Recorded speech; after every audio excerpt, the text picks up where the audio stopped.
Hello, everyone, and welcome back to the Dragon's Demize, the podcast about what happens on, around, and behind the tabletop. I'm your host, Greg B. Joining me, as always, is Jacob. Hello. And today, we're going to be reviewing Azul, a really popular, really gorgeous, brand new board game. But first, let's talk about what we've been playing. Yeah, so this weekend I had a chance to play some X-Wing. Ooh. I've been wanting to bring it to table for a while already. Right. I've been trying to get one of our friends who's really into X-Wing over here and get to play it, but schedules being schedules, it takes a bit of coordination. Yeah, that'll happen. But we finally got there. We actually had him over, and then his girlfriend was there, and then it ended up being me, my roommate, and my friend playing X-Wing. Okay, so was it a free-for-all, or was it like 2v1? It was free-for-all. Okay. We had all three factions going. We had the Empire, the Rebellion, and the Scum. Okay. And my roommate had never played before. And so we were like, okay, we could do 2v1, but we didn't really want to do that. Or I didn't really want to do that. And so we decided, okay, we'll give him a handicap by giving him more points. So, all right, I mean, yeah, that makes sense, as far as I'm aware of these things. Yeah, so pretty much my friend did a 150-point build. I think he ended up with like a 149 or something. I did also 150, except mine ended up, we talked, and I was like, we tried for 155, and let me do that. So Okay. That was fun. And then he had a 200-point build. So, he had a full 50 points on us. And is that so I played X-Wing like half of a time. Yes. Is that like an entire ship, or is that just some upgrades? Like, what is that roughly equivalent to? It for is us lay people? the equivalent, so it all depends on the people and the upgrades that you have on the ships and that kind of stuff. It's definitely worth more than just upgrades. So he had 6 ships, whereas the two of us had 4. Okay, so that's a pretty significant difference. But the thing is that he also didn't upgrade his ships. Like, we had 4 ships of put everything at all possible on these ships, Right. and get the best ever pilots and the best this, and this. Whereas he had at least one ship that was just at the minimum, Just stock. Yeah. Stock with very few other things. So in general, the game went really, really interestingly. Okay, Because, interestingly. well, I think that everyone really enjoyed it, but I mean, I definitely have a bit of salt. There was a lot of sodium intake on that game. Let's just say that I had 1 kill Okay. in the entire game, Okay. compared to, I think we ended the game when it was 2-1-1 and a stalemate for them. Okay. So 4 and 3 other ships were killed of theirs, Right. and all 4 of mine. Wow. That's rough. Yeah. So I got a little bit smashed. Yeah. And it was mostly, I think, because I invested a lot into one ship that didn't really pan out for me. I put a lot of points in it, and then a vastly superior ship came over and was just like, pew, pew, pew, pew, pew. Okay, you did. And then it's just like, shit. Yeah, and that's all your eggs in one proverbial basket, and then Yeah. I mean, I still had other ships that were flying around and doing a lot of damage in general. But it was always just damage, but then I was chased away from the kill, and then someone else got the kill and that kind of Gotcha. stuff. It was very eventful in general. We started, so we had a 3-player game, so we had to figure out how to start 3 players on one area. So normally you start on 2 different opposite edges. So what do you do with 3 people? Because if you start on one edge, the person on the non-opposite straight edge might all Right, have a little bit of a they'll detriment get kind of thing. flanked. And, Yeah. You don't want to be in that position. So we did 2 corners and 1 straight edge. Okay. Yeah, that's about as good as you can get Yeah, on a square board. pretty much. And it just ended up that my roommate and I, we started facing each other. And so we went after each other at first, while the other player was just in the back, just waiting it out, Yeah. being I don't really want to get involved just yet. At one point he had Darth Vader in there, and Darth Vader went whoop, up forward, and then it was just never mind. No, and did 2 barrel rolls back. Yeah, it just did, and ba-doom. All right, I'm back to where I started pretty much. Wow. All right. So yeah, the third one really slow played it there. Sort of, and then it's just it all got pretty intense in the middle, after the initial blasts happened and all that kind of stuff. And my big ship got destroyed very, very quickly. And after that, I was just having 2 of my X-Wings just flying all over the place, and my 1 B-Wing doing some pretty good damage. So that was fun. Yeah. And in general, so my roommate ended up winning and loved the game, even though he actually suicided one of his ships. Nice. Like on purpose? No, accidentally, and his best ship. Okay, maybe less nice. I was thinking like a ramming speed situation. No, so the rules of the game are if any part of the base of your ship leaves the play area, that ship is considered to have fled. Oh no. So he turned the ship towards like the side, and it was already pretty close to the side. Neither of us were expecting him to do this. And then we're just like, can he pull it out before like it flies over the edge? Right. And he wasn't able to, just like the tiny bit of the back corner clipped it. And so technically this really, really good ship that probably would have given him the game straight out, like, was off the table. Oh, that really sucks. Yeah. So, but he still ended up winning. So, there's that.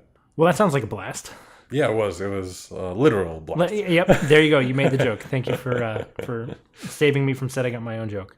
But so you had a chance to play that, and then we also, on the stream last week, 2 weeks ago, I guess now, played Pandemic Legacy. Yes. Which was pretty exciting. Spoiler territory ahead, we're playing Pandemic Legacy Season 2, and we're starting to really open up the map.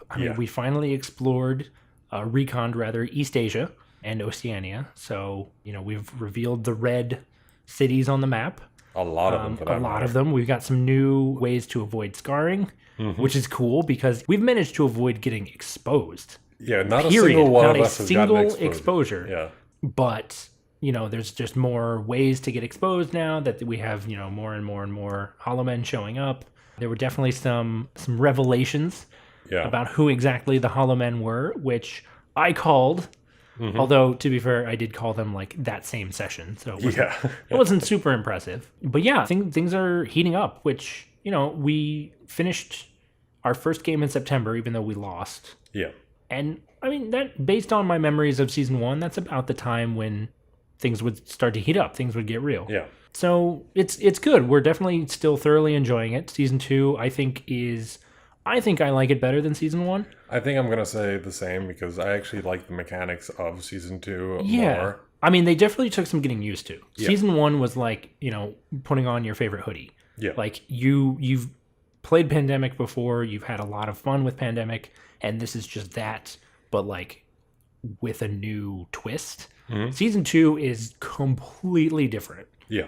And I think there was a startup period where we were kind of like figuring it out, but now I definitely think it's better.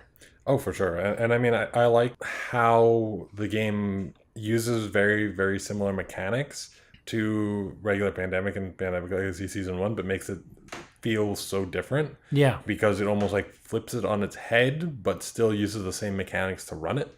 Yeah.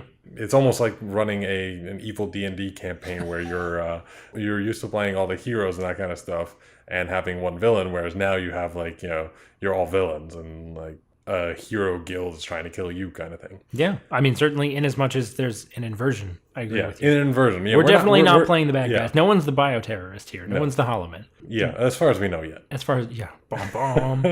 But yeah, so, that's really great. That's continuing to evolve. We're going to be back playing September Game 2 probably this week. So we're continuing to play that, rushing headlong towards an ending. We'll see what happens in December. Hopefully we manage to get top scoring bracket. Yes. We've avoided, what's it called? This game's version of Team Bravo, give us the tools and we will finish the job. Yeah. Which is just like a super awesome thing. Yeah. Like, it's a very like dystopian, cyberpunk-y thing, which is appropriate. But we've avoided that, so I'm feeling pretty good about, the direction that our score is headed.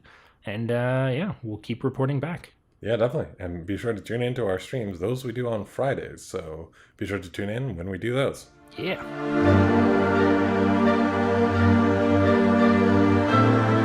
So we were planning on doing one of our signature punny intros to this, but, this game was a bit too classy for our puns. Or too glassy. No, it was ceramics, not glass. Oh, damn it. That's why we didn't do this. All right. Scrap it. Move on.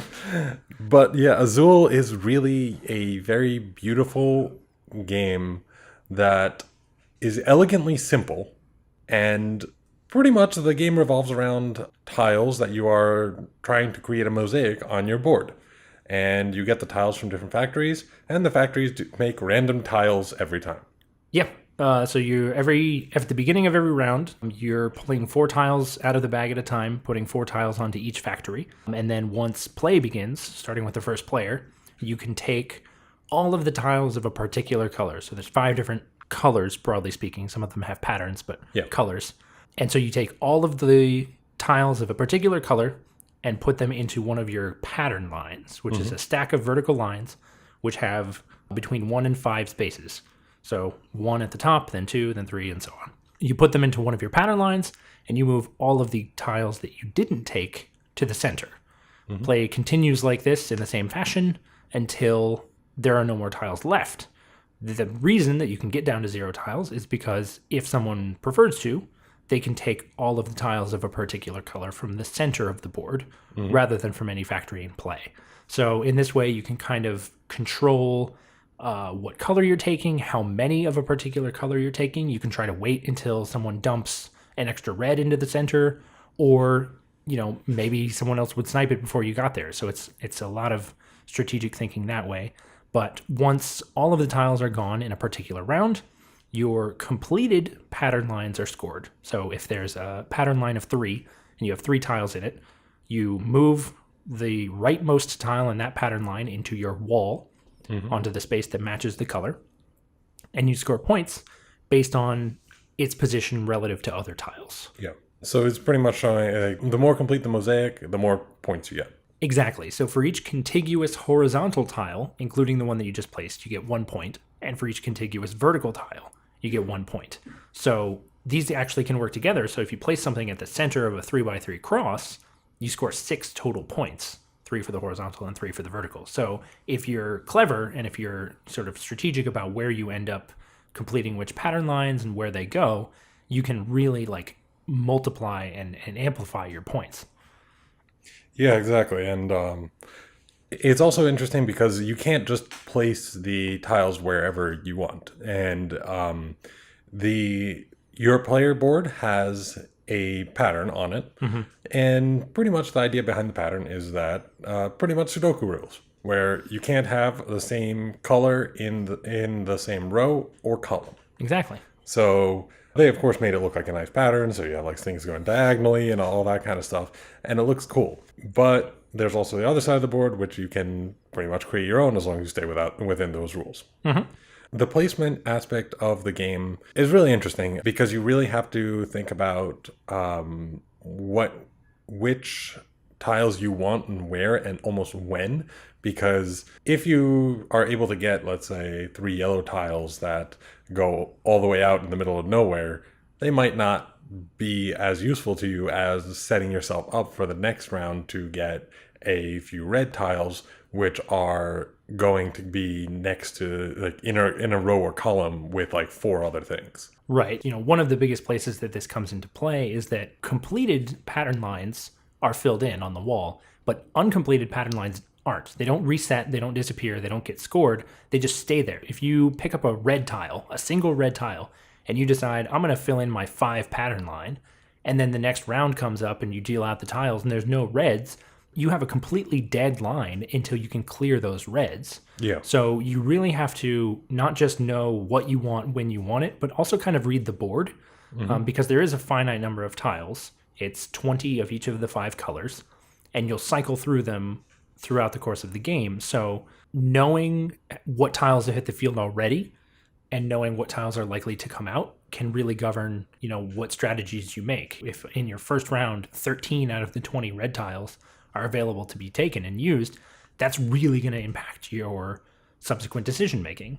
Because, if you go for the 1s and the 2s early and then maybe try to gamble on the 5s later, you're going to be SOL until the tiles are taken from the box top and put back into the bag and re-enter circulation. So it's a lot of strategic thinking and long-term strategic thinking, which you wouldn't expect from a game that is just take a tile, put the tile on the wall, take a tile, put the 2 tiles on the wall. You know what I mean? Yeah. And one of the other interesting things is that when you take tiles, you almost have to be exact by the ones that you take, because if you take more than what you can fit in that row, you can't start a new row or anything like that. The remainder of those tiles go into your floor. Exactly. That means that they got lost pretty much on the cutting room floor, as they say. And you get negative points for those because you're pretty much wasting tiles. And this is a very interesting mechanic because like sometimes you just will not be able to efficiently get the tiles that you need at the right time. So you are going to have to either take more and let them go into the floor and get some negative points.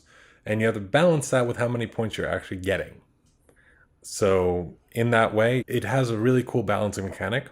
And the other thing is that there is a first player tile, which goes right in the middle at the beginning of each round. And whoever is the first one to take from the middle, I mean, they get their first choice of everything that's in the middle, but they also get this first player tile, which automatically goes into the floor, and you have -1 point starting off. Yep. So it's also definitely a trade-off because first player, especially in a game with more than two, can be extremely important. But it is one of those things that you have to think about, just what is the trade-off with points, like what are you getting and all that kind of stuff. Yeah, overall, I think the first player sort of mechanic, and you have to accept negative points in order to take it, but also it sets you up for subsequent plays and priority. I think it's very well balanced. I think it's, we've only played in a 2-player game, but I think it works perfectly there. It's perfectly valued. I think in a larger, 3 or 4-player game, I think it might even be more important to take. If you're stuck at the end of the rotation, if you're fourth every time, you're just going to be responding to what other people are doing. And, given the way that the game works with, wanting to make sure that you're thinking 3-4 turns in advance, that's just seems like it's going to be not feasible. Yeah. Exactly. One of the other things that this sort of brings up with the thinking multiple turns in advance and the, excess tiles hitting the floor is that it does raise the possibility to play offensively. So for the most part, player interaction is limited. You can't directly affect another player's wall. You can't, ride an elephant through their pattern. I don't know. You can't do anything to directly impact what another player has already. But what you can do is force them into a situation where they're going to have to take too many tiles and accept negative points. So, if there's a situation where there's 4 teals and 1 yellow left in play, and Jacob and I are playing, and I could take those 4 teals and put 1 on my floor and the other 3 in my 3 pattern line. Or I could take that 1 yellow. Maybe it's not quite as useful of a positioning for me, but then Jacob has to take those 4 teals, and he doesn't have any open pattern lines that can accept any teals.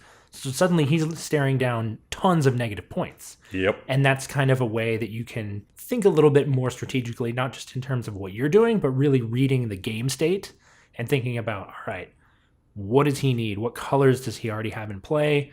What colors can I force him to take that are going to be useless for him or whatnot? Because that's the other thing, is that in addition to not being able to have the same color more than once in a row or more than once in a column, if a color already appears in a row, you cannot put tiles of that color into that pattern line. Yeah. So as the game goes on, the later and later the game gets, your options get narrower and narrower, and you're almost forced to deal with negative points just because your options are so limited. Yeah, exactly. And it's also very interesting because at the end of the game, you're scoring in multiple other criteria as well. So you have all the points that you scored during the game, but then you also get points for having completed columns and completed rows. Yep. So you're trying to complete as many of these as possible. Also, when the first row is completed, the game is over. Yep. Or that round is the last round of the game. And so when you're trying to get all these different things, you have to know, like, where do you want to place what you want to place. And there's also a bonus for having 5 of the same color on your board. That's true. So there's all these other bonuses that you can plan for and you can try to get. So it just makes the placement and makes like the choices of what tiles you want to focus on completely different. Mm-hmm. Yeah, exactly. And one of the other considerations with sort of game end, whether, it's not exactly scoring, but one of the aspects of it is that players control when the game ends. You don't have to fill in any pattern line. If you take something, even if you could put it in a pattern line, you can put it on the floor if you so choose. So you can sort of extend the game deliberately, or you can shorten it. And a lot of that will be, how successfully am I executing my strategy as opposed to my opponent is executing theirs. Yeah. Or maybe I think I'm in a good position right now, and I don't think, based on what tiles have already seen play, what's currently available, that I'm going to have a good next turn. I'm just going to go out. Yeah. So it's definitely an interesting sort of phenomenon that you have more or less total control over how long the game lasts. Obviously, if you fill in your entire wall of 25 tiles, then the game's going to have to end. But yeah, exactly. That would be very, very difficult to do. I'd be curious to see how to space that out in a game to try to do something like that. Because I think even trying for it, if you were to play with someone else trying for it, it would be very difficult to just finish that. Yeah, it'd be a lot of work, and I don't know if it would actually lead to more points just because of the sheer sort of concessions that you'd have to make. Oh, you'd have to put so much on the floor. I don't know if the floor could take it. Yeah. There's only so many spaces there, and you'd be filling them up by the end. Yeah, definitely. That all being said, no game is perfect. That's right. And this game is no different. It is a very simple game, so it's a little bit difficult to nitpick all the rules that we usually do, where it's just this could be better, this could be better. But there are definitely a few things. One of the things that I noticed was that when someone has a better grasp of the game than you, they can pretty much play circles around you. Yeah.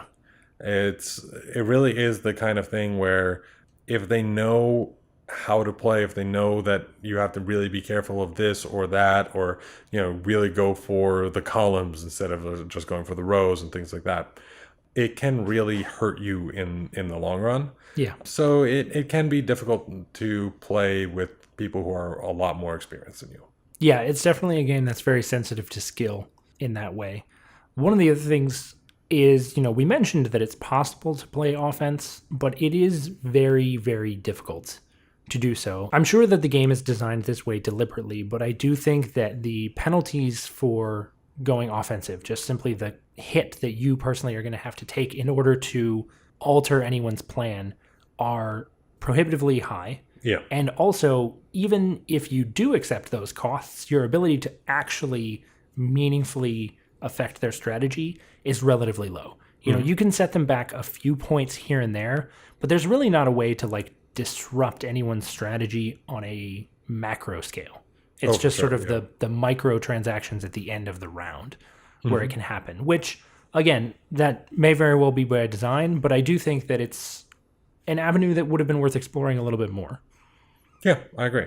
Overall, though, I think this game is really great. It's gorgeous. I'm rendered speechless by how gorgeous this game is. The tiles are super high quality. Yeah. The patterns that are printed on them are absolutely lovely. I'm sure it's a pale reflection of actual mosaic work in the Iberian Peninsula, but they did an amazing job capturing it for the game. The mechanics, as we mentioned, are very simple. They're very straightforward, but they offer a lot of strategic depth.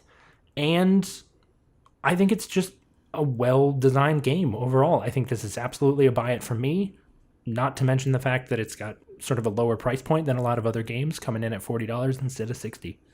Yeah, I will echo that. I also think that this is a great game. I'm definitely giving it a buy it. I really like the tiles. The components are really high quality. It is very well thought out, just how it plays. And it plays standard 2 to 4 people, which is totally fine for a game like this. And just the theming of it, the ideas behind it, I think that it's a really, really fun game, and it's definitely one that I like. I love that you can play it in half an hour, that you just quickly jump in, jump out. It's a game that you can play before your main games in the game night. It's a game that you can play in between games. And I just like that it also has a lot of strategic depth to it, that you can really dig in and do some fun stuff with that while still being a very quick, light game.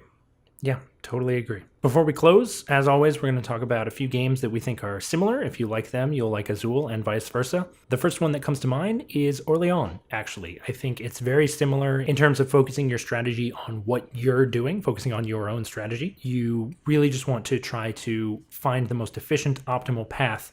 And yeah, there are a handful of opportunities to disrupt. You can force someone to take a bad play, or in Orleans, you can, sort of snipe something that someone else is going for. And in that way, both games really reward a broad view of the game state, but have an emphasis on a narrow view of your own strategy. Not to mention just the pure physical similarity of pulling things out of a bag. So I think Orleans, quite similar to Azul in a lot of game feel. The game that I'm going to mention is Castles of Mad King Ludwig, and it also has a lot of similarities. It has the whole placement aspect, which is very similar, and then you also have a very big aspect with reading what the other players are doing and when they're doing it and things like that. Because when you're a master builder, you have to like place the tiles in certain ways to maximize the money that you're getting paid, while also seeing like what other people are willing to pay for certain tiles and things like that. So both of them have very interesting tile placement and like just awareness of the game mechanics. Yeah. Well, there you go. That's our review of Azul. Thank you for joining us for this episode of Dragons Demize. We hope that you enjoyed it. WashingCon tickets are on sale now. Be sure to get them as soon as possible because the prices are going up at the end of May. So that's coming up real soon. We will be there. There are going to be some really cool designers. We're thinking of some really, really awesome events. I'll give you a sneak peek. There's probably going to be something to do with Legos and D&D. So fun stuff. And there's just going to be a lot of really cool things going on. We hope that we will be able to see you there. We'll be running some panels. There'll be a lot of other things. All in all, a great con to go to. WashingCon is September 8th and 9th this year at the Georgetown University Hotel and Convention Center. Also, be sure to join us on stream. We stream on Wednesdays and most Fridays. So be sure to join us then on both Twitch and YouTube. So we hope to see you there. And speaking of YouTube, be sure to check out our YouTube channel for our latest videos, including the archives of the streams, as well as our new series, Board Game Bistro, where we teach you how to play different board games. Next week, we are introducing our new series, Meeple versus Meeple, on the podcast, where two of us are going to be talking about games that are similar and trying to convince an impartial judge of which one is better than the other. So we'll be giving you some great pros. The other people will be giving some great cons about each of these board games. I think it'll be a lot of fun, and we hope that you join us for that.